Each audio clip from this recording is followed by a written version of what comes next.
Hola a todos. En este video vamos a ver la tercera parte de ajuste de controladores PID.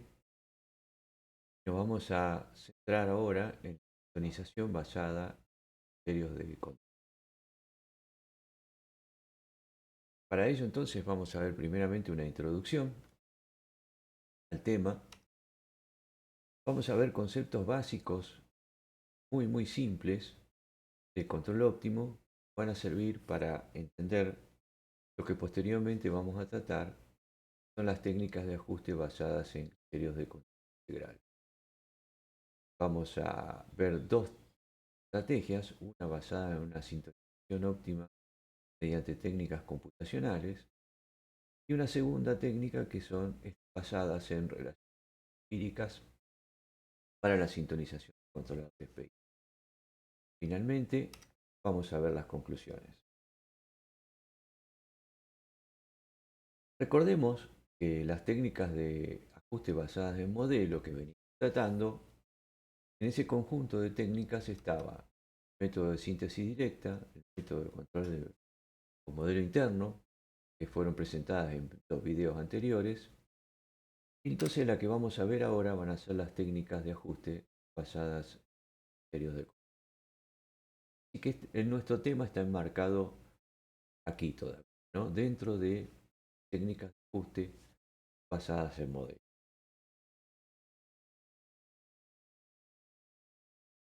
¿Qué entendemos básicamente por lo que es un control óptimo? Un control óptimo consiste en encontrar una ley de control que minimice o bien maximice un determinado funcional de costo o funcional objetivo. Dicha función deberá ser escogida para, por un lado, optimizar algún objetivo buscado en el comportamiento dinámico del sistema realimentado. También para satisfacer restricciones impuestas en el sistema y para alguna otra restricción o necesidad que yo tenga de imponer en nuestro funcional objetivo, de hacer un costo terminal o alguna otra cosa. En términos generales, ¿qué es lo que estamos haciendo? Estamos proponiendo una integral que va a pesar todas las características dinámicas que yo quiera incluir dentro de esa integral para que me dé el comportamiento dinámico que quiero en el sistema. En este caso lo estoy escribiendo en términos genéricos y digo que es una función L cualquiera, ¿sí? En donde voy a poner los estados, las manipuladas, el tiempo, ¿sí? Pero en lugar de poner los estados podría poner otra cosa, y hacer los errores, el error, ¿no? Durante el transitorio, o sea, la diferencia entre salida controlada y la referencia. Más algún costo terminal, que lo estoy incluyendo al final, ¿sí? Que podría estar o no. Entonces, ¿qué es un control óptimo? Un control óptimo existe, ¿eh? Consiste en encontrar una ley de control admisible, o sea, una U asterisco, una manipulada, una variable manipulada, estoy apuntando directamente a eso, tal que minimice ese funcional de costo que yo haya definido antes en base a las necesidades que yo tenga. Entonces, dentro de un conjunto grande de posibles manipuladas, ¿sí? Habrá una en particular, a la cual la voy a llamar U asterisco, que va a hacer que el valor del funcional de costo sea menor a todos los otros posibles.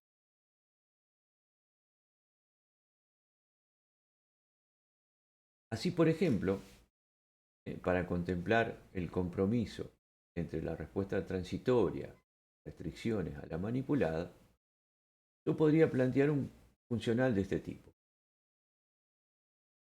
Un funcional de costo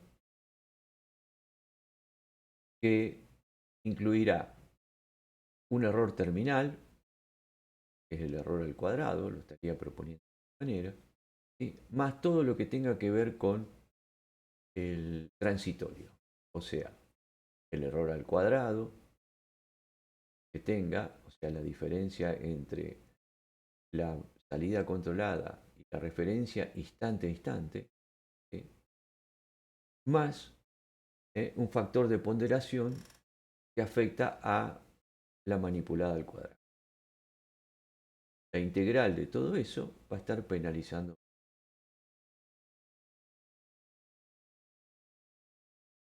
En ingeniería de procesos, ya bajando un poco más a lo que nos afecta a nosotros, que sería todo lo que es la ingeniería de procesos, la ingeniería química, de alimentos, ¿sí? Los sistemas de control tradicionales, ¿no? En ese campo, para medir el desempeño del régimen transitorio, se recurre a criterios de conducta integral. Por ejemplo, la integral del valor absoluto del error, o IAE, por su acrónimo en inglés, donde solamente estaría penalizando, ¿sí?, la diferencia entre la salida controlada y la referencia, ¿sí?, pero en valor absoluto. Podría ser la integral del error al cuadrado, o ICE. Podría ser la integral del tiempo por el valor absoluto del error, o la ITAE, o la ITSE, la integral del tiempo por el error al cuadrado. Hay muchas otras alternativas más. Estas cuatro son las más conocidas y las que más se usa en todo lo que es control en ingeniería de procesos. Estrictamente entonces, dado un índice de desempeño cualquiera, podría ser a cualquiera de los cuatro que presenté antes o cualquier otro, ¿sí?, escrito en términos de, por ejemplo, variable de estado, ¿eh? La idea del problema de control óptimo sería encontrar los parámetros del controlador que me van a minimizar mi funcional de costo que yo he propuesto para mi problema en particular, sujeto a restricciones impuestas en. Por ejemplo, para un índice de desempeño cualquiera, si yo quiero encontrar un controlador PID que minimice ese índice de comportamiento dinámico o índice de comportamiento general, digamos, ¿no?, que haya propuesto, mi problema de optimización sería encontrar los valores de KR, TI y TD que minimicen ese funcional que yo haya propuesto J, sujeto a, por ejemplo, que KR, TI y TD sean positivos, ¿sí?, y sujeto a una manipulada que se mueva entre un mínimo y un máximo, ¿sí? Por ejemplo, para ir clarificando un poco mejor y bajando un poco más los conceptos, ¿eh?, yo podría decir, bueno, tengo un funcional cualquiera y quiero encontrar un controlador proporcional óptimo.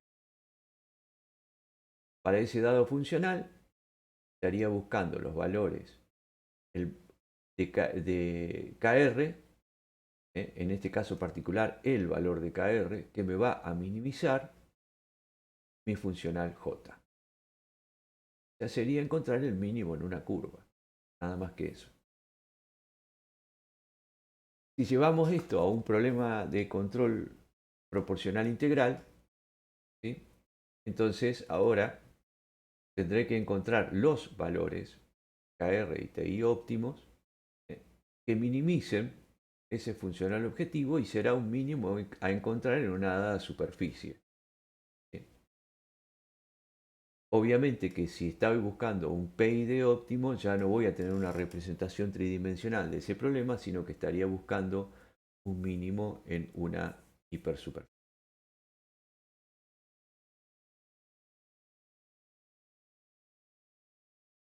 Ahora bien, ¿cómo resolvemos este problema? Una posibilidad es lo que se llama la sintonización óptima mediante técnicas computacionales. ¿Cuál es el principal problema o el principal desventaja que tiene esto? Nos exige tener un buen modelo. si nuestro modelo no es bueno, ¿eh? Podría encontrar una sintonización que no sea buena. Eh, entonces, si disponemos de un buen modelo, entonces, dado es un funcional objetivo cualquiera, mediante algoritmos computacionales, yo podría resolver, ¿sí? eh, el problema de control óptimo planteado anteriormente.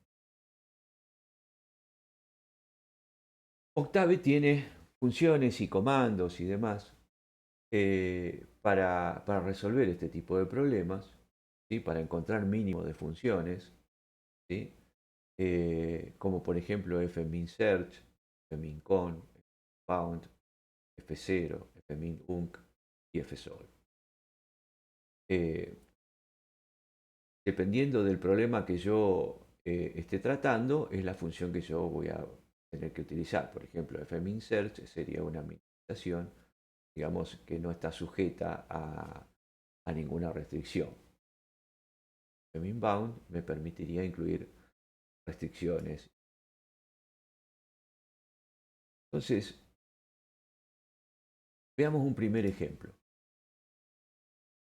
Consideremos este sistema realimentado con un controlador proporcional. La idea es determinar el valor de KR óptimo para un seguimiento de consigna que minimice la integral del error al cuadrado.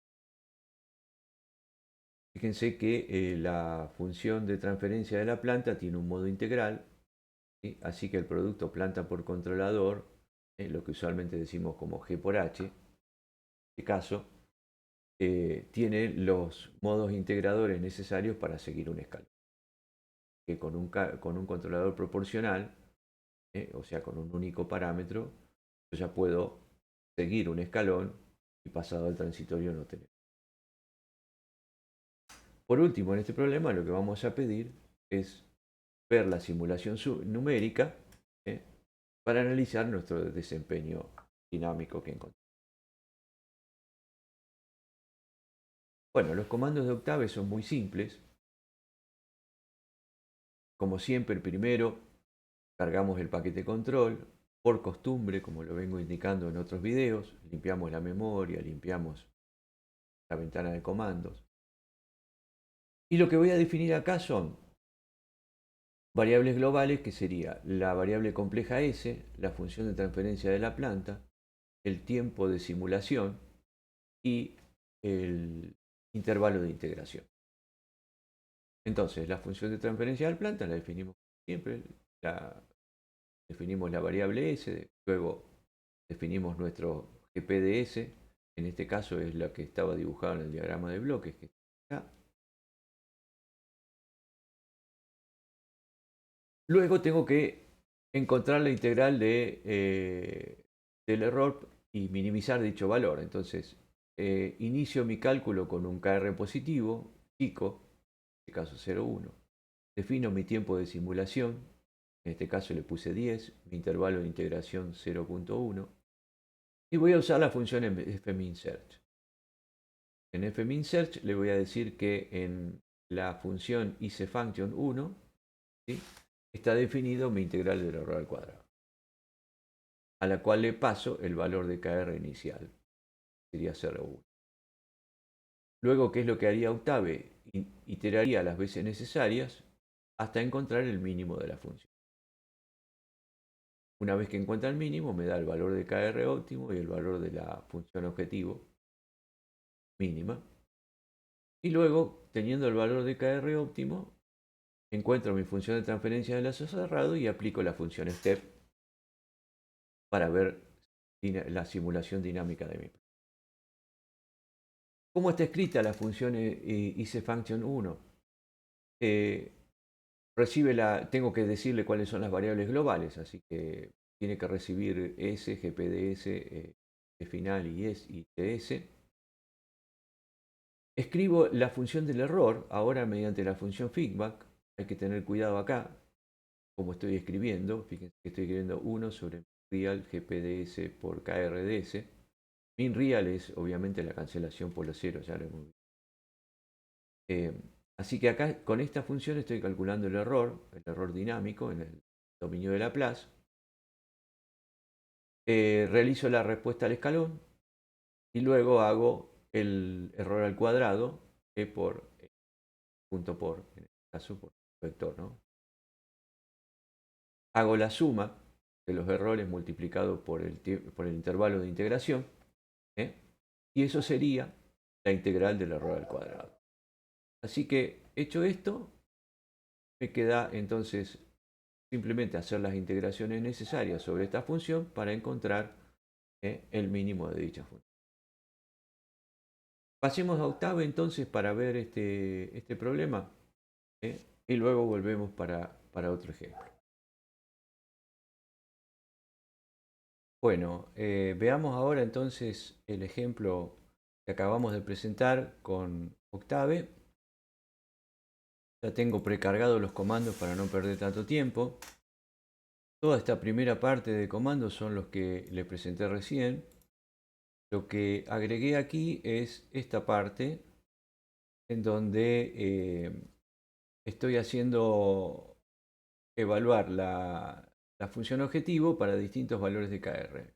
Y luego lo grafico para ver cómo es la curva de la función objetivo con la variación de KR y dónde está el mínimo. Y bueno, estos comandos es para ya graficar la respuesta dinámica, que son los mismos que también están presentados recién. Entonces lo voy a correr.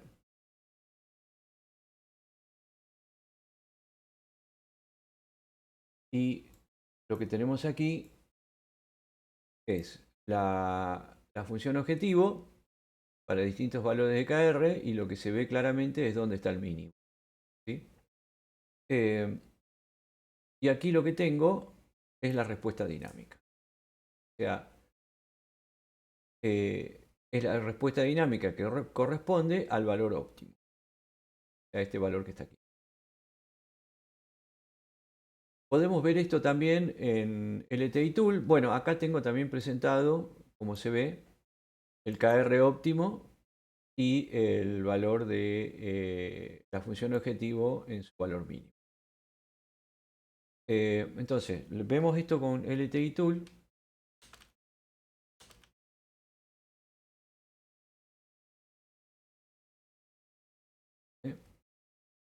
Y acá lo tengo. Voy a usar la función g por h. ¿Sí? La ventana vamos a usar. La puedo cerrar. Ya no la voy a usar. Y vamos a cargar primero nuestra función de transferencia. Voy a cargar aquí.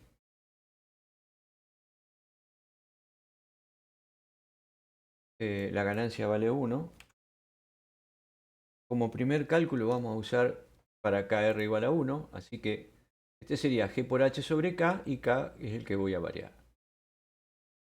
Si nos fijamos aquí, este sería el lugar de las raíces. ¿Qué podemos concluir de mirar el lugar de las raíces? Bueno, tengo raíces complejas conjugadas dominantes, o sea que voy a tener una respuesta subamortiguada. El coeficiente de amortiguamiento es mayor a 0,45, ¿sí? Con lo cual puedo esperar sobrevalores pero no muy grandes, ¿sí? En información adicional me dice que tengo un tiempo de establecimiento de 6.15. Voy a quedarme con esta gráfica y vamos a ver ahora cómo es la respuesta dinámica. Es como lo predecimos. Vamos a ponerle un tiempo de simulación más chico, de 10.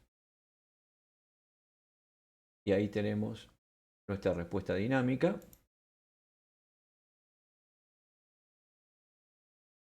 Vamos a dejarla acá.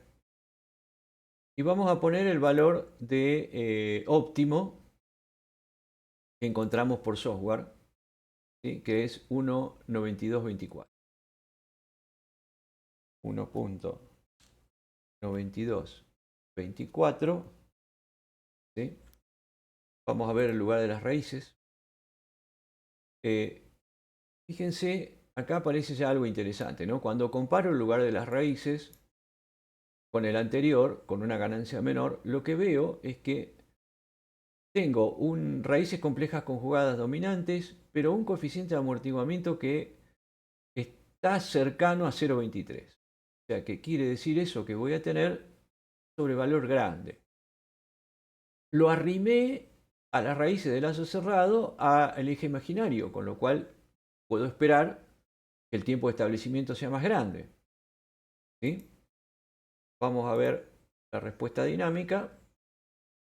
Ahí la tenemos. La voy a tirar afuera. Fíjense que el tiempo de establecimiento efectivamente es más grande, es 8, el otro estaba cerca de 6. ¿Sí?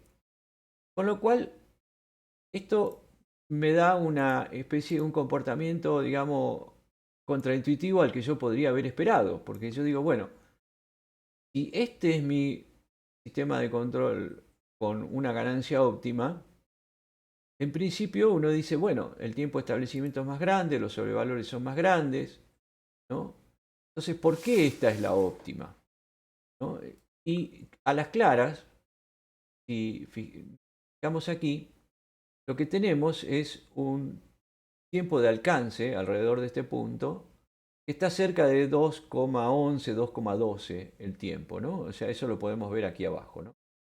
Entonces tenemos más o menos 2,12, por ahí está el tiempo de alcance. Y con la respuesta, con el controlador proporcional óptimo que minimiza la integral del error al cuadrado, el tiempo de alcance, o sea, el tiempo que tarda en alcanzar por primera vez el valor de establecimiento, fíjense ustedes, está en 1,3. O sea, que toda este área que está aquí, ¿no? Que es, es el error que tengo en el transitorio, sería la integral del error. La integral del error al cuadrado me amplifica más toda este área. Tengo además este área que sumar, etc. Pero toda este área en particular, que es muy grande, es mucho menor que este área que tengo aquí para un KR más chico. Entonces, la consecuencia de esto es que este área es muy grande, además tengo que sumar este área que está acá, este área que está acá, todo al cuadrado. Entonces, en realidad, termina siendo que la integral del error al cuadrado sea más chica, a pesar de que estoy moviendo las raíces hacia el eje imaginario. Entonces, por eso es relativamente contraintuitivo esto, ¿no? O sea, que el mínimo que calculé acá está para 1,92 y no para valores cercanos a 1. ¿No? Pero bueno, eso es propio del funcional que yo puse. Si hubiese puesto otro funcional, una ITSE o una ITAE, ¿no? El mínimo podría estar en otro lado. ¿Eh? Así que bueno, esto es lo que quería marcar respecto a este ejemplo. Volvemos entonces a las transparencias y continuamos. Bueno, ahora lo que tenemos es un segundo ejemplo en donde fíjense que aquí lo que tengo es una función de transferencia que no tiene el modo integral como tenía antes, y que si quiero eliminar el error pasado el transitorio tengo que poner un modo integral y para eso recurro a un controlador PI. La idea entonces es determinar los parámetros de ese controlador PI óptimo para el seguimiento de la consigna, tal que me minimice la integral del error al cuadrado. Finalmente, la idea es hacer una simulación numérica para ver el desempeño del sistema de control. Los comandos de Octave son básicamente los mismos. La primera parte son los mismos que en el ejemplo anterior, nada más que cambió la función GPDS. Y en la segunda parte sería utilizar las mismas funciones fminsearch, ahora con otra función, que le llamé isFunction2, ¿sí? A la cual le paso los parámetros del controlador. Esos parámetros del controlador en este caso son KR y TI, y los KR iniciales y TI iniciales que le puse de 0,1, como para que empiece el cálculo. Después el fmin search iterará las veces necesarias hasta encontrar los valores óptimos. Una vez que encontró los valores óptimos, defino el controlador óptimo, en este caso el controlador PI, como el KR óptimo sobre 1 más 1 sobre TI óptimo por S. ¿Sí? Uso ese controlador óptimo con la función feedback, controlador óptimo por GPDS, y obtengo mi G de lazo cerrado a la cual le aplico el escala. La función isFunction2, en este caso, es similar a la anterior, nada más que ahora la función recibe un vector de parámetros, le llamé control param, y en este caso ese vector de parámetros del controlador, ¿sí?, tiene KR y TI, inicialmente con los que había definido en el script principal, ¿sí?, y ahora lo iterará las veces necesarias hasta encontrar el valor mínimo de la integral del error del cuadro, que está escrito en los mismos términos que en el ejemplo anterior. Así que pasemos a simularlo ahora en Octave y veamos el desempeño del sistema dinámico. Bien, veamos entonces ahora el segundo ejemplo, en donde lo que tengo acá son en la primera parte los mismos comandos que comenté recién. Lo destacable acá es que ahora tengo que pasar dos parámetros a la función isFunction2. ¿Sí? Lo que hice aquí es lo mismo que hice en el ejemplo anterior, nada más que ahora lo que tengo que mostrar es una malla, digamos, ¿no? O sea, es una función en 3D, tengo que generar una malla de valores, ¿sí?, para KR y TI, y tendrá una gráfica tridimensional, ¿sí?, que está representada con estos comandos. Eso no lo agregué para no perder tanto tiempo en la presentación anterior. Y acá esto es la respuesta dinámica como siempre, ¿no? Voy a ejecutar esta función ahora para nuestro segundo ejemplo. Demora un poco en el cálculo porque es obvio, ¿no? Tiene que calcular todo un conjunto de puntos acá para armar esa malla de valores, ¿sí? Y luego van a aparecer las gráficas. Fíjense que aquí ya me dio los valores óptimos, ¿sí? Tengo valores de KR y TI óptimos y la función objetivo óptima acá. Bien, ya tengo las función objetivo graficada. Fíjense la forma que tiene, ¿no? Yo lo que voy a hacer es rotar la figura para mostrar dónde está el mínimo, y ahí apareció. O sea, acomodarlo un poquito, pero más o menos se ve que ahí está el mínimo de mi función, ¿sí? Y acá tengo la respuesta dinámica. Veamos esto con el LTI Tool.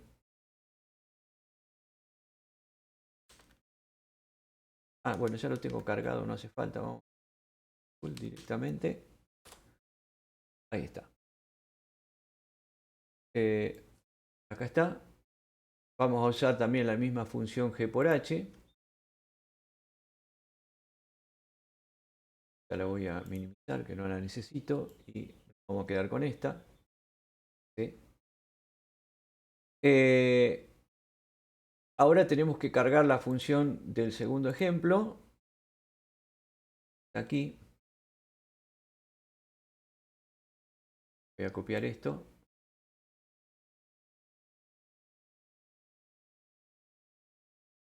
¿Sí? La ganancia es unitaria también. ¿Sí? Y ahí tendría cargada la función. Lo que tengo que hacer ahora es cargar la función del PI. ¿Sí? Entonces lo que voy a hacer es dejar el valor óptimo obtenido para TI y voy a mover KR. Este es el TI óptimo.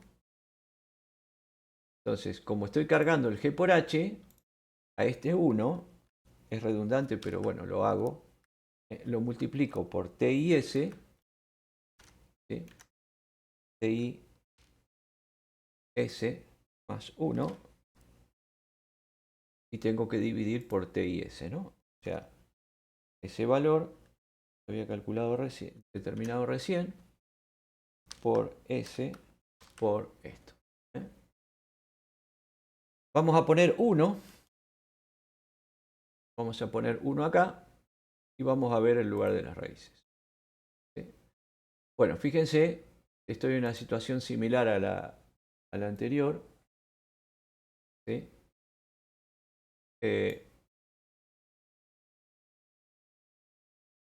Tengo mi TI acá, ¿sí? Y estos dos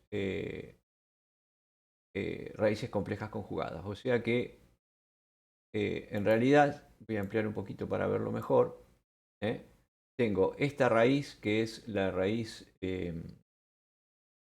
real, que sería la dominante, pero más o menos cerca están las complejas conjugadas, ¿no? Vamos a pedirle la respuesta al escalón.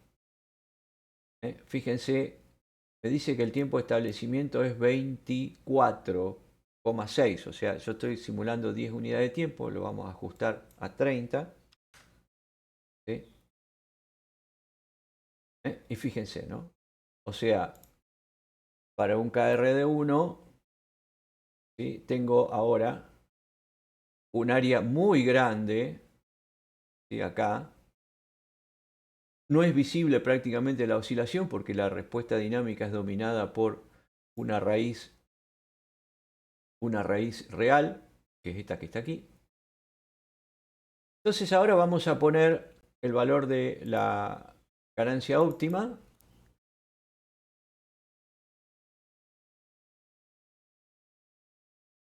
Ya. Estas figuras acá a mano.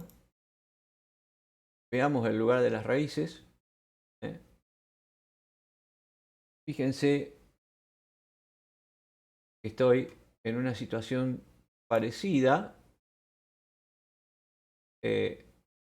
pero las raíces complejas conjugadas se acercaron más al eje imaginario, o sea que se hacen más dominante que en el ejemplo anterior, ¿sí? Pero además, ¿sí?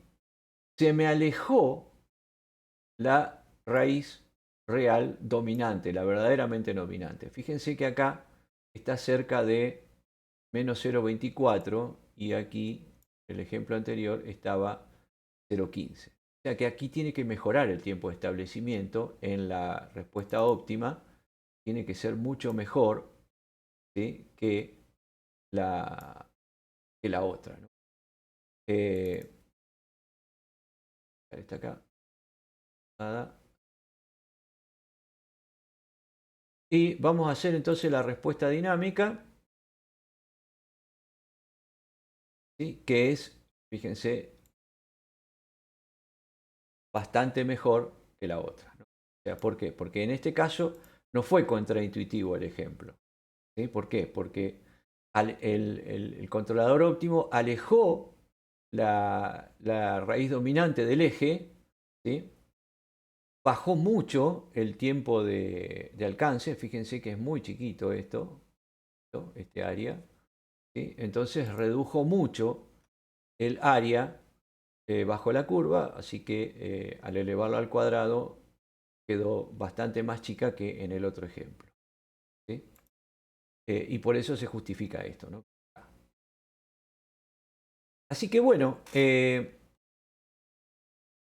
esto es lo que les quería mostrar para que se entendiera un poco mejor cómo hace el algoritmo la búsqueda de los óptimos y cómo con el lugar de las raíces lo podemos mejorar a las respuestas dinámicas, entenderlas y comprenderlas mejor.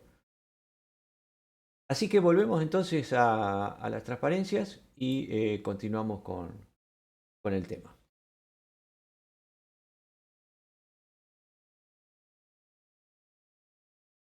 Bien. Pasemos entonces ahora a las técnicas de ajuste basadas en criterios de conducta integral, en donde vamos a utilizar relaciones semiempíricas para el diseño de controladores PI. Estas técnicas fueron desarrolladas por muchos autores. Van a encontrar una importante cantidad de bibliografía, textos, papers, tablas y demás, ¿eh? En donde se muestra relaciones semiempíricas para ser utilizadas en función de los distintos criterios de conducta integral. Un común denominador es la función de transferencia que se asume. Por lo general se proponen funciones de transferencia muy sencillas, como por ejemplo el primer orden con tiempo muerto.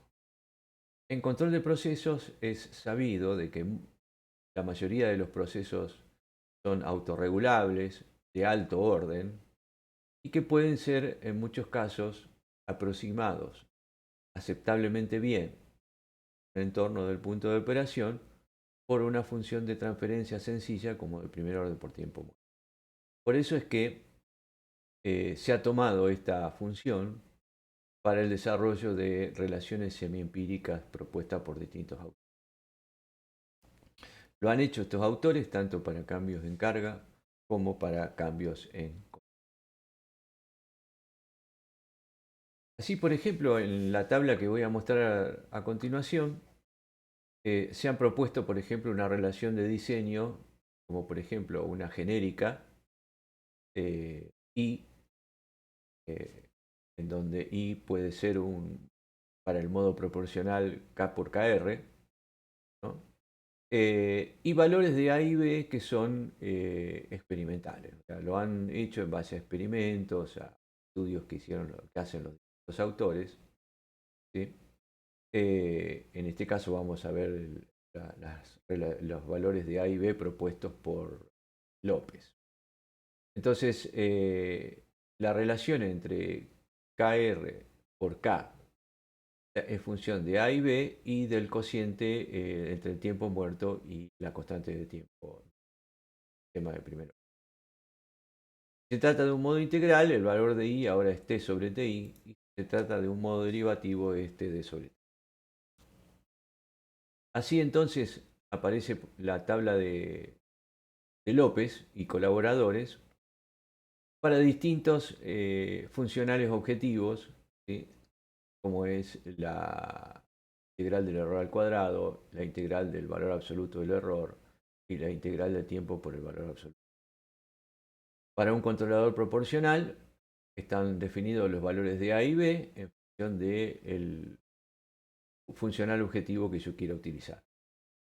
Lo mismo para un controlador proporcional integral, los valores de A y B para cada modo, y para el proporcional integral derivativo, los valores de A y B para cada modo son todos del funcional objetivo que proponga utilizar.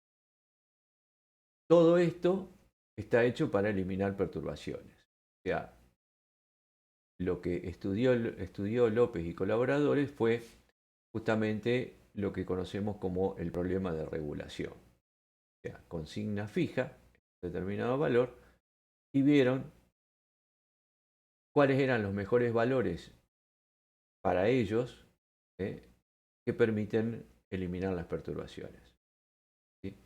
Obviamente hay, como les decía, muchas tablas y estas tablas pueden tener valores diferentes. Entonces, no hay un controlador óptimo en estos casos, sino que puede ser un controlador que da un muy buen desempeño, cuanto más se acerque obviamente al primer orden. Eh, ¿Estarán cerca del óptimo o no? Bueno, eso dependerá de cuán bien funcione las relaciones de diseño que hayamos escogido. Por ejemplo, hay otras, que son las de Rovira, que están hechas ahora para el problema de regulación, o sea, para seguimiento de consignas, ¿sí? En este caso, los modos proporcionales son las mismas relaciones que las de López, pero con otros valores de A y B, ¿sí? Pero para el modo integral, sí, hay una función diferente, ¿sí? Pero siempre con valores de A y B que ellos lo han determinado, en este caso, para la integral del valor absoluto del error y para la integral del tiempo. Lo hicieron para controladores proporcionales integrales y para controladores proporcionales integrales derivados. Veamos un ejemplo. Tenemos este sistema en donde nuestra planta tiene una función de transferencia de primer orden con tiempo muerto que relaciona la salida controlada con la manipulada y una función de transferencia de primer orden también con tiempo muerto entre la salida controlada y la perturbación que ingresa. Por simplicidad estoy tomando realimentación unitaria, etc. Lo que quiero hacer es determinar dos controladores PI para seguimiento de consigna y para eliminación de perturbaciones, ¿eh? Según el criterio de un mínimo ITAE. Así que tendré que utilizar las tablas tanto de López como las de Rovira, dependiendo del caso que vaya a tratar. Y finalmente comparar mediante simulaciones numéricas. Para eliminar perturbaciones, entonces utilizamos las tablas de López, ¿sí? En donde vemos que utilizando las relaciones de propuestas por López para KR y TI y los valores de A y B correspondientes, aparecen estos dos valores. La proporcional me da un KR de 0,3193 y el modo integral me da un tiempo de acción integral de 2.1224. Para el problema de seguimiento de consignas, la tabla de Rovira me da como resultados, de acuerdo a sus relaciones, un KR de 0,2211, ¿sí? Algo diferente a lo que propone López para eliminar perturbaciones, y un TI de 2.1108, algo bastante parecido al TI que propone López. Si vemos las simulaciones numéricas, podemos observar que para el PI de Rovira, que está hecho con la línea de trazo negra continua, lo que vemos es que tiene mejor desempeño el controlador de Rovira que el PI de López. ¿Sí? ¿Por qué? Porque el de López fue hecho para eliminar perturbaciones y no para seguir consigna. Por otro lado, cuando hacemos un cambio en la variable de carga, o sea, la perturbación de entrada, lo que vemos es que el PI de Rovira tiene peor desempeño que el de López, dado que el de López fue justamente sintonizado para eliminar perturbaciones y el de Rovira no. O sea, dependiendo del problema, si es de regulación o si es de control, un controlador se puede desempeñar mejor que el otro, ¿sí? Dado que los dos controladores fueron diseñados para objetivos diferentes. Este resultado es un resultado y es un ejemplo que yo puse para justamente enfatizar los problemas de control y de regulación y las diferencias que hay. Y los diferentes resultados que me van a dar de acuerdo a las diferentes tablas, ¿no?, que estoy usando. En realidad no siempre se va a cumplir, porque como esto es todo empírico, digamos, los valores de A y B y todas esas relaciones que ellos han encontrado no tienen un sustento teórico muy sólido, sino que son tratamientos semiempíricos y demás. Entonces, dependiendo del problema que tengan, se puede cumplir este comportamiento que he mostrado acá, pero también puede que no. Además, hay muchas otras tablas y tal vez ustedes, si buscan en bibliografía otras tablas que son muy conocidas también, que están presentes en las distintas literaturas, libros, papers y demás, pueden encontrar hasta mejores desempeños que estos, ¿no? Pero ninguno de estos es óptimo, ¿no? O sea, si alguno es óptimo será por alguna casualidad o algo, ¿no? Pero eh, no podemos garantizar optimalidad con relaciones en. O sea, digamos, podré tener buenos desempeños, peor, unos que otros, pero digamos, ninguno va a ser óptimo. Bien, como conclusiones. Primero presentamos conceptos elementales de control óptimo aplicado a sistemas lineales, ¿sí? Que nos ayudó entonces para mostrar cómo mediante técnicas computacionales podemos sintonizar controladores PID óptimos. Puntualmente resolvimos dos ejemplos sencillos en donde buscábamos la sintonización de controladores P y PI óptimos respectivamente en cada ejemplo. Posteriormente se presentaron técnicas de sintonización semiempíricas, las de López y colaboradores y las de Rovira, para controladores PID basados en criterios de conducta integral preestablecidos. Finalmente, completamos esto último mediante un ejemplo para la sintonización de dos controladores PI, para cambios, uno para cambio en consigna, otro para cambio en carga, ¿sí? Donde los cambios no ingresaban en forma simultánea. Así que hasta acá llego con este video. Espero que les haya agradado. Y bueno, si les gustan, denle un like. Así, digamos, el algoritmo de YouTube con la mayor cantidad de like posible lo hace más visible y de alguna manera eso le va a servir a mucha más gente, ¿no? Así que me despido y como siempre les mando un fuerte abrazo.